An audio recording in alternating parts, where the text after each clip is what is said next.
Hello, ഇന്ന് നമുക്കൊരു cooking video ആണേ. പുറത്ത് വിറകടുപ്പൊക്കെ സെറ്റ് ചെയ്ത് ബിരിയാണിയാണേ ഉണ്ടാക്കാൻ പോകുന്നത്. വെള്ളം ഒന്ന് ചൂടായി വരുമ്പോഴത്തേക്കും നമ്മൾ ഈ സ്പൈസസ് ഒക്കെ ഇട്ട് കൊടുക്കുന്നുണ്ട്. കുരുമുളക്, ഗ്രാമ്പു, പട്ട, വെള്ളത്തിൽ ഉപ്പൊക്കെ ഇട്ടു. വെള്ളം നല്ല തിളച്ചിട്ടാണ് അരി ഇട്ട് കൊടുക്കുന്നത്. നല്ലോണം തിളയ്ക്കുന്നുണ്ട് വെള്ളം. ശരിക്കും ബിരിയാണി നമുക്ക് എളുപ്പത്തിൽ ഉണ്ടാക്കിയെടുക്കാൻ പറ്റും. ഇവിടെ ഈസി ആയിട്ട് ഉണ്ടാക്കാൻ പറ്റുന്ന രീതിക്കാണ് അമ്മ ഉണ്ടാക്കുന്നത്.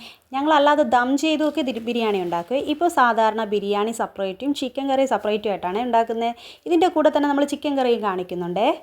രണ്ട് അമ്മമാരും ഓരോ ജോലി ഏറ്റെടുത്തിട്ടുണ്ട്. ഒരാൾ ചിക്കൻ കറിയും ഒരാൾ ബിരിയാണി ആയിട്ടാണ് വെക്കുന്നത്. അപ്പോൾ പ്രത്യേകിച്ച് ഞങ്ങൾക്ക് ജോലികളൊന്നുമില്ല. ഞങ്ങൾക്ക് ഇതൊക്കെ കഴിച്ചാൽ മാത്രം മതി. പിന്നെ ഇതേ വീഡിയോ എടുക്കുന്ന പണിയും മാത്രമാണ് ഇന്നത്തെ ഞങ്ങളുടെ പണി. അപ്പോഴേക്കും നമ്മുടെ ബിരിയാണി ഏകദേശം സെറ്റായിട്ടുണ്ട്. ഇനി ഇതിലേക്ക് നെയ്യ് ഒഴിച്ചു കൊടുക്കുന്നുണ്ട്.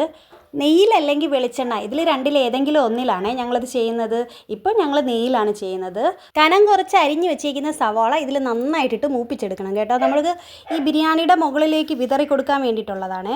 അപ്പോൾ അതേ പിന്നെയും കുറച്ച് നെയ്യും കൂടെയൊക്കെ ഒഴിച്ചു കൊടുത്ത് അത് നന്നായിട്ട് മൂപ്പിച്ചെടുക്കുന്നുണ്ട്. സവാള ഏകദേശം ബ്രൗൺ കളർ ആകുന്ന സമയത്ത് തന്നെ നമ്മൾ നട്ട്സൊക്കെ ആഡ് ചെയ്ത് കൊടുക്കുന്നുണ്ട്. ഇതിലിപ്പോൾ നട്ട്സ് തികയത്തില്ല എന്ന് കണ്ടതുകൊണ്ട് രണ്ടാമതും ഇട്ട് മൂപ്പിച്ചെടുക്കുന്നതാണ്. ആ പാത്രത്തിൽ തന്നെ അത് കോരി മാറ്റിയതിന് ശേഷമാണ് ഇത് വാങ്ങി ഊറ്റി വെച്ചേക്കുന്ന അരിയെല്ലാം നമ്മൾ അതിലോട്ട് തട്ടി അതും കൂടെ മിക്സ് ചെയ്തെടുക്കുന്നുണ്ട് കേട്ടോ. ഇപ്പോൾ തന്നെ ഏകദേശം ബിരിയാണിയുടെ പണികളൊക്കെ കഴിഞ്ഞിട്ടുണ്ട്. ഇതിപ്പോൾ മഞ്ഞപ്പൊടിയൊക്കെ ഇട്ട് കുറേ കൂടെ കളറാക്കി എടുക്കണമെങ്കിൽ അങ്ങനെ. ഞങ്ങളിപ്പോൾ കുറച്ച് അധികം ഇട്ടിട്ടില്ല, കുറച്ച് മാത്രമേ ഇട്ടിട്ടുള്ളൂ. പിന്നെ അതേ കുറച്ചും കൂടി നെയ്യ് അതിലോട്ട് ആഡ് ചെയ്ത് കൊടുക്കുന്നുണ്ട്. പിന്നെ ഇതിൻ്റെ മുകളിലോട്ട് കുറച്ച് നാരങ്ങ നീരും കൂടെ ഒഴിച്ചു കൊടുക്കുന്നുണ്ട്. ഇതിങ്ങനെ ഒട്ടിപ്പിടിക്കാതിരിക്കാൻ വേണ്ടിയിട്ടാണ്.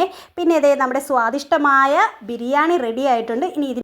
ഇനി ഇതിൻ്റെ മുകളിലോട്ട് ഇതിൻ്റെ അലങ്കാരപ്പണികൾ മാത്രമേ ഉള്ളൂ. ദേ നമ്മൾ കളർഫുള്ളാക്കി ബിരിയാണി സെറ്റ് ചെയ്തിട്ടുണ്ട്. ഇനി ഇതിലോട്ട് കുറച്ച് മല്ലിയിലയും കൂടെ ഇട്ട് കഴിഞ്ഞപ്പോഴത്തേക്കും നമ്മുടെ ബിരിയാണി ഫുള്ളായി സെറ്റായിട്ടുണ്ട്. ഇനി നമുക്ക് ചിക്കൻ കറിയിലോട്ട് പോകാം. ഇത്രയധികം ചിക്കൻ കാണുമ്പോൾ നിങ്ങൾ വിചാരിക്കും വീഡിയോ എടുക്കാനാണ് ഞങ്ങൾ ഇത്രയധികം ചിക്കൻ വാങ്ങി ഇങ്ങനെ ചെയ്യുന്നതെന്നേ. അല്ല കേട്ടോ, ഞങ്ങൾ 10 പേര് അടുപ്പിച്ചുണ്ട് ഏകദേശം. അപ്പോൾ ഇത്രയധികം ചിക്കൻ തന്നെ വേണ്ടി വരും. പാൻ അടുപ്പത്ത് വെച്ച് കടുകൊക്കെ പൊട്ടിച്ചതിന് ശേഷം കുക്കറിൽ വേവിച്ച് വെച്ചേക്കുന്ന സവാളയും തക്കാളിയും കൂടെ നമ്മൾ അതിലോട്ടിട്ട് മിക്സ് ചെയ്ത് യോജിപ്പിച്ചെടുക്കുന്നുണ്ട്. ഇവിടെ ഇപ്പോൾ അമ്മ കുക്കറിലാണ് സവാളയും ആവശ്യമായിട്ടുള്ള സവാളയും തക്കാളിയും എടുത്ത് വേവിച്ചേക്കുന്നത്. ഇതാകുമ്പോൾ എണ്ണ കുറച്ച് മതി. ഇതിൽ വെന്ത് വരുന്നത് കൊണ്ട് തന്നെ ഇത് പെട്ടെന്ന് മൂത്ത് വരും. പിന്നെ ഇതേ ആവശ്യമായിട്ടുള്ള മുളക് പൊടി, മഞ്ഞൾപ്പൊടി, മല്ലിപ്പൊടി എല്ലാം തന്നെ ഇട്ട് കൊടുക്കുന്നുണ്ട്. അതൊക്കെ ഓരോരുത്തരുടെ എരിവിനനുസരിച്ചാണ് ഇട്ട് കൊടുക്കേണ്ടത്. ഇതിപ്പോൾ ഞങ്ങളെ ഇവിടെ കുട്ടികളൊക്കെ ഉള്ളത് കൊണ്ട് തന്നെ വളരെ എരി കുറച്ചാണ് ചെയ്യുന്നത്. പിന്നെ ഇതേ ഇതിലോട്ട് ഉപ്പിട്ട് കൊടുത്തിട്ടുണ്ട്. പിന്നെ ഇഞ്ചിയും വെളുത്തുള്ളിയുടെയും പേസ്റ്റും ഇട്ടിട്ടുണ്ടായിരുന്നു. അതിൻ്റെ വീഡിയോ സ്കിപ്പായി പോയതാണ്. പിന്നെ ഇതേ ആവശ്യത്തിന് ചിക്കൻ മസാല ഇട്ട് കൊടുത്തു. ഇതെല്ലാം കൂടെ നന്നായിട്ട് യോജിപ്പിച്ച് കൊടുക്കുന്നുണ്ട്. പിന്നെ ഇതേ കഴുകി മാറ്റി വെച്ചേക്കുന്ന ചിക്കനും കൂടെ ഇട്ട് എല്ലാം കൂടെ ഇളക്കി യോജിപ്പിച്ചെടുക്കാം.